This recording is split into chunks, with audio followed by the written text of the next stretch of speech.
ગામઠી રસોડામાં આપનું સ્વાગત છે। આજે આપણે બનાવીશું બેકરીની ભૂલાવી દે તેવી નાનખટાઈ।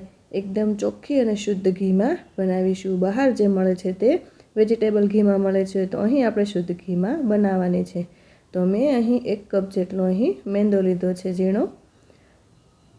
ત્યારબાદ તેના જ માપથી મેં બુરું ખાંડ લીધી છે। ત્યારબાદ થોડી એવી પિસ્તાની કતરણ લીધી છે ને ત્યારબાદ અડધી વાટકી જેટલું મેં અહીં ઘી લીધું છે ને 2 ચમચી ચણાનો લોટ, બેસન ઝીણો અને 2 ચમચી મેં અહીં રવો લીધો છે। તો આ બધું જ આપણે એક બાઉલ લઈ ને તેમાં સૌપ્રથમ આપણે મેંદો ઉમેરીશું, ત્યારબાદ ઉમેરીશું ચણાનો લોટ, ત્યારબાદ રવો ઉમેરીશું ને આ બધું જ આપણે સારી રીતે મિક્સ કરી લેવાનું છે। આ રીતે તો અહીં આપણો બરાબર લોટ મિક્સ થઈ ગયો છે। તો હવે આપણે તે જ બાઉલને ખાલી કરીને તેમાં હવે ઉમેરીશું ઘી આપણે અહીં, ત્યારબાદ તેમાં ઉમેરીશું જે બુરું ખાંડ આપણે લીધેલી દળીને તે ઉમેરીશું સાથે। તે ઉમેર્યા બાદ તેને આપણે બરાબર હવે ઘી અને બુરું ખાંડ બંને સારી રીતે મિક્સ કરી અને એક જ દિશામાં તેને ફેટી લેવાનું છે। આ રીતે જેટલું ફેટાય તેટલું ફેટવાનું છે।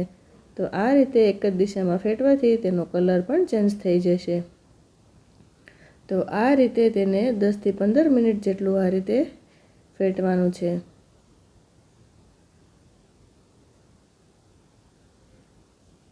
તો અહીં આપણું ફેટાઈ અને રેડી થઈ ગયું છે। તો હવે આપણે તેમાં જે આપણે લોટ બધા મિક્સ કરેલા તે તેમાં ઉમેરીશું। તો આ રીતે લોટ ઉમેર્યા બાદ તેમાં અડધી ચમચી જેટલો મેં અહીં ખાવાનો સોડાનો ઉપયોગ કર્યો છે, ત્યારબાદ અડધી ચમચી જેટલો મેં એલચી પાવડર ઉમેર્યો। આ બધું જ આપણે આ રીતે મિક્સ કરવાનું છે સારી રીતે। અહીં આપણે લોટને મસળીને નથી બાંધવાનો, એકદમ પોચા હાથે ઘી અને બુરું ને લોટ બે સારી રીતે ભેગું થઈ જાય એ રીતે જ આપણે લોટને આ રીતે ભેગો જ કરવાનો છે। લોટને મસળીને બાંધવાનો નથી, પોચા હાથે આ રીતે ભેગું કરી લેવાનું છે લોટને।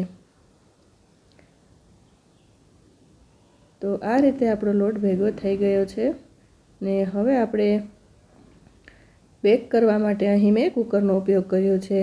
તેમાં આપણે ઉમેરીશું જે મીઠું। આ મીઠાનો રંગ બદલાઈ ગયો છે કેમ કે મેં બહુ વાર ઉપયોગ કરેલો છે એટલે।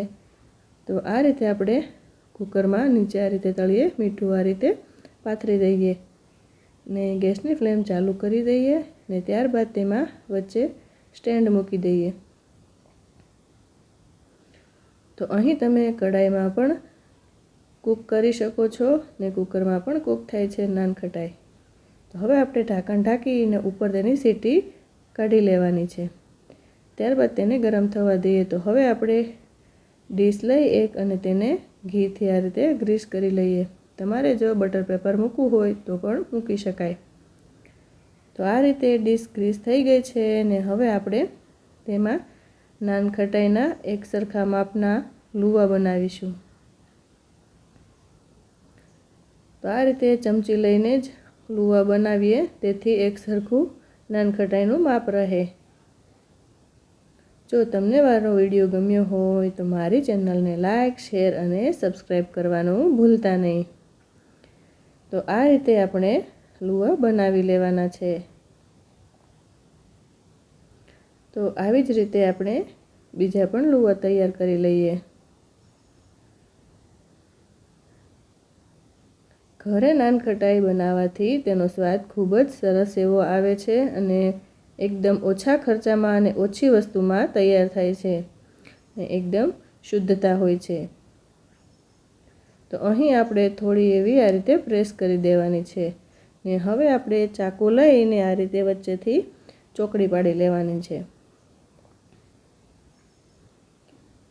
તો આ રીતે કર્યા બાદ હવે આપણે જે પિસ્તાની કતરણ ઝીણી લીધેલી તે તેમાં ઉમેરીશું।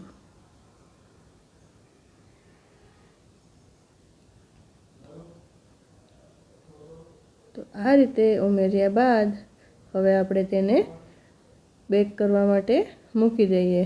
તો અહીં આપણે જોઈએ તો કુકરનું ઢાંકણ ખોલીને જોઈએ તો બરાબર સરસ એવું મીઠું ગરમ થઈ ગયું છે. તો હવે આપણે તેમાં ડીશ આ રીતે મૂકી દઈએ. તો બરાબર વચ્ચે આ રીતે સેટ કરી લઈએ ને ઉપરથી હવે આપણે ઢાંકણ ઢાંકી લેવાનું છે. સીટી અહીં આપણે રાખવાની નથી. તો આ રીતે હવે આપણે જોઈએ 15થી 20 મિનિટ જેટલું થઈ ગયું છે. તો હવે આપણે જોઈએ તો અહીં આપણી નાનખટાઈ બરાબર બેક થઈ ગઈ છે. તો હવે આપણે એક ડીશ લઈને તેમાં સર્વ કરીશું ને બધી જ નાનખટાઈ તૈયાર થઈ ગઈ છે. તો અહીં તૈયાર છે આપણી નાનખટાઈ એકદમ ચોખ્ખા ઘીમાં. દિવાળીમાં તમે જરૂરથી ટ્રાય કરજો ઘરે ને બનાવજો અને મને કમેન્ટ બોક્સમાં જણાવજો કે નાનખટાઈ કેવી બની. તો આપણે આવી જ કઈ દિવાળી સ્પેશિયલ નવી વાનગીઓ બનાવીશું. તો ફરી મળીશું ગામઠી રસોડામાં.